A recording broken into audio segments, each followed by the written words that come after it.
O que é considerado belo em cada país, estado e época da história varia e já variou muito. Para homens e mulheres, não importa o padrão de beleza do lugar e época que se encontram, ele importa muito.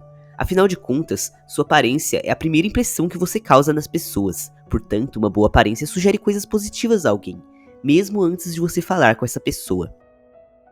A Grécia Antiga venerava a beleza. Para eles, era a coisa mais importante do mundo. Um corpo bonito evidenciava uma mente bela, como em desenhos em que o personagem do bem é lindo e o do mal é feio. O padrão de beleza masculino deles não é segredo para ninguém. Caso não saiba o ideal de um homem grego antigo, basta olhar suas estátuas e descobrirá. Corpo musculoso, mas também sem exageros, e rosto simétrico. Aliás, a simetria era importante em todo o corpo. Mas no vídeo de hoje, a ideia é falar de um ideal de beleza em outro canto do mundo. Um ideal específico, controverso e até nichado, por assim dizer. O ideal Bishonen, representados em animes e mangás no Japão. No vídeo de hoje, eu lhes apresento por que o Japão retrata homens de forma feminilizada. A beleza exterior é uma das características que mais importa em um personagem, seja em qualquer tipo de mídia. Um protagonista belo ajuda a gerar empatia com o público. Dessa forma, é compreensível que os criadores de determinado filme, série ou anime optem por personagens bonitos e agradáveis aos olhos. O ponto é, por que exatamente esse padrão específico de beleza, o padrão feminino, ficou tão comum em animes? O que levou a isso? Como eu sempre faço, para ajudar a organizar o vídeo, eu vou separá-lo em tópicos. No primeiro tópico, vamos nos aprofundar no conceito do Bishonen, tentando entender sua origem e motivos. No segundo, falaremos um pouco sobre Bjorn Anderson, o homem que pode ter inspirado esses personagens andrógenos. E no último tópico, citarei alguns exemplos de personagens que se encaixam nesse tal padrão. Seu personagem favorito estará nessa lista? Sem mais delongas, continuemos.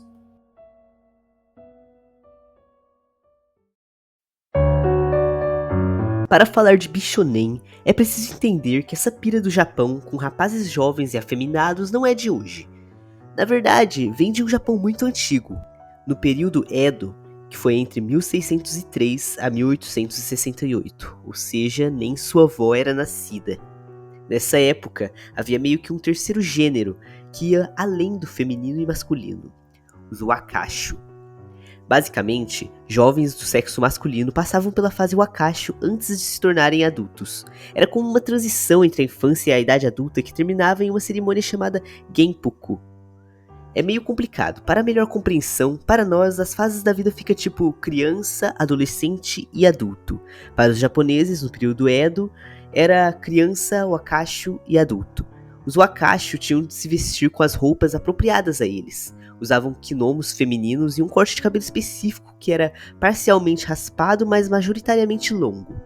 O mais bizarro dessa história é que se tratavam de meninos de 10 a 20 anos que atraíam homens mais velhos, já que eram vistos como pessoas extremamente belas. E isso era normalizado, não havia julgamentos quanto a isso e nem era considerado uma prática homossexual. Bem, nessa fase da vida, os wakashi podiam acompanhar um tipo de mentor, um homem mais velho que serviria para os ensinar sobre a vida adulta e valores, para que pudessem passar para a idade adulta já com conhecimento. E claro, como alguns de vocês devem estar imaginando, esses homens mais velhos se aproveitavam deles. Prefiro não entrar em detalhes. Essa pira de ter um rapaz jovem acompanhando um homem mais velho, na realidade antecede muito o período Edo no Japão. Bem mais antigamente, na época medieval, era comum monges no país terem seus chamados shigos, rapazes jovens que os serviam em tarefas e os ajudavam em cerimônias religiosas, que da mesma forma que os wakashi eram feminilizados e usados pelos homens mais velhos de forma inadequada. Voltando aos wakashi, chegou uma hora que foram sumindo. As roupas desse estilo em indivíduos do sexo masculino foram proibidas e com o tempo eles foram desaparecendo. Existem diversas artes antigas que retratam os wakashi, o que demonstra o quanto o Japão realmente gostava deles. Agora, a respeito da origem exata dos Bishonen, eu realmente não consegui encontrar com exatidão o ano em que o termo surgiu. Caso alguém tenha ideia de quando foi, pode comentar à vontade. O que é fato é que, como o Japão sempre, desde os tempos mais velhos, adorou o conceito de homens que aparentam ser mulheres, quando a cultura pop foi surgindo, com isso os mangás e animes, era natural que retratassem essa figura. Essa representação ficou muito mais forte com certeza depois de Bjorn Anderson, que eu vou citar daqui a pouco. Um homem jovem e andrógeno de beleza delicada e charme infinito. Apesar de toda essa caracterização, eles nunca foram estereotipados como gays nem nada. Existem sim uns que são gays, mas nunca foi uma regra. Tem bichonem forte, guerreiro, musculoso ou inteligente. Muitas vezes são héteros e por onde passam deixam todas as garotas apaixonadas. Isso tanto nos animes quanto na vida real, já que esses personagens fazem muito sucesso entre as mulheres. A beleza deles ultrapassa as barreiras do gênero. É algo realmente transcendental, e é por isso que eu comecei o vídeo citando os gregos. Para eles, quanto mais belo você era, mais você se aproximava dos deuses, por conta da sua perfeição. E esse exagero quando se trata de aparência que os bichonem carregam me remete muito a essa ideia.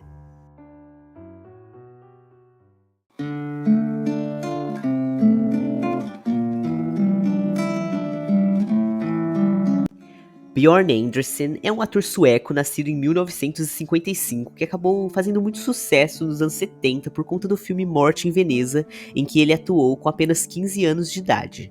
No filme, um compositor viaja para Veneza durante uma crise artística.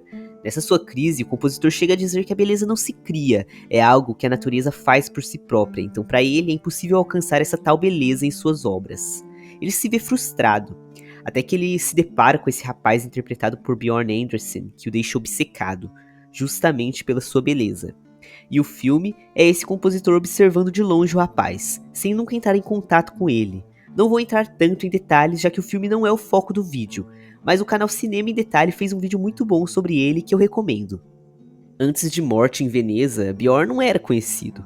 Ele participou de um dos testes feito pelo diretor da obra, Visconti, o qual ele fez testes em diversos países procurando o menino perfeito. Segundo Visconti, ele soube que seria Bjorn a partir do momento em que ele adentrou a sala de teste. Ele veio despreparado, sem fotos, digamos assim, portfólio, ao contrário dos seus concorrentes, mesmo assim passou de primeira. Depois de tudo isso, ele virou uma febre e por algum motivo seu maior sucesso foi entre os japoneses, o que levou empresários a quererem investir nele, tendo colocado até mesmo para gravar músicas em japonês, além dos diversos comerciais que ele gravou no país na época. Toda essa fama prematura não o fez muito bem. Ele se tornou um rapaz solitário e teve a adolescência um pouco conturbada. Caso tenham interesse, existe um documentário dele aqui no YouTube, The Most Beautiful Boy in the World.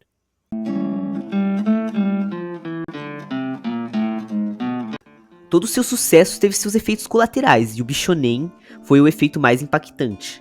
Após suas aparições, vários animes começaram a se inspirar em sua aparência para criar seus heróis, e pouco a pouco, isso acabou se tornando um gênero de personagem. Acredito que hoje, os autores dessas obras não se inspirem nele mais.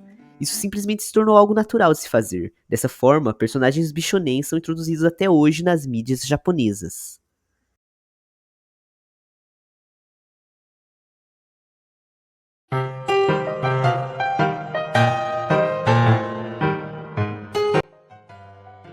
Como Naruto é um dos animes mais conhecidos que tem, seria um absurdo não falar de um personagem dele. Haku é um ninja que apareceu por pouquíssimo tempo em Naruto, bem lá no começo do anime. Como muitos personagens de Naruto, Haku também tem uma história triste. Foi abandonado pelo pai e morou na rua até ser encontrado por Zabuza, que o treinou para ser usado como uma arma. Apesar de sua aparência feminina, ele não era frágil e incapaz, tendo sido capaz de lutar muito bem contra Naruto e Sasuke, quase vencendo os dois. Sua aparência nunca o colocou como pior do que os outros personagens, apenas umas piadinhas foram feitas da trama acerca disso.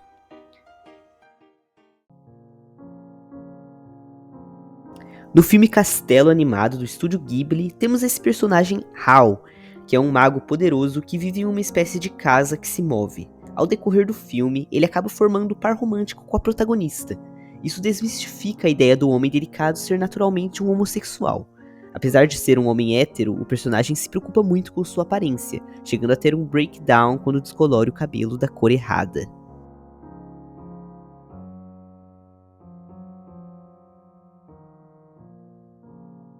Shun de Andrômeda é um personagem de Cavaleiros do Zodíaco que também se encaixa no Bichonen. Não é o único andrógeno de Cavaleiros do Zodíaco, mas com certeza é o que mais se destaca na feminilidade. Apesar de se parecer com uma garota, é admirado pelas mulheres, tendo sido sempre representado no anime como alguém atraente. O personagem não tem somente a aparência açucarada, sua personalidade também é bem doce. Ele é pacífico e odeia lutar, sendo sempre ferido por medo de ferir seus inimigos. Além disso, é considerado a pessoa de coração mais puro da Terra.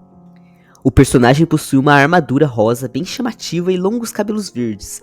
Eu particularmente acho o design dele muito interessante e bonito.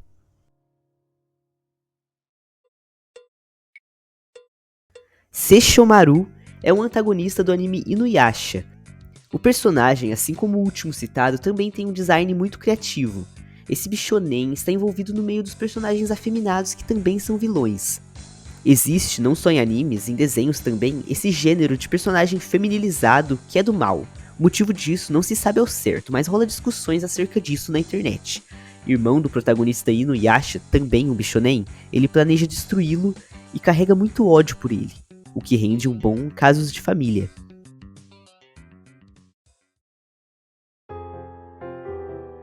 Yue é um personagem bichonen do anime Cardcaptor Sakura. É um tipo de juiz representado como um homem jovem e bonito de cabelos longos e prateados, além de suas elegantes asas. Um homem que age de forma fria e séria, mas que já foi mostrado ter um coração gentil no fundo.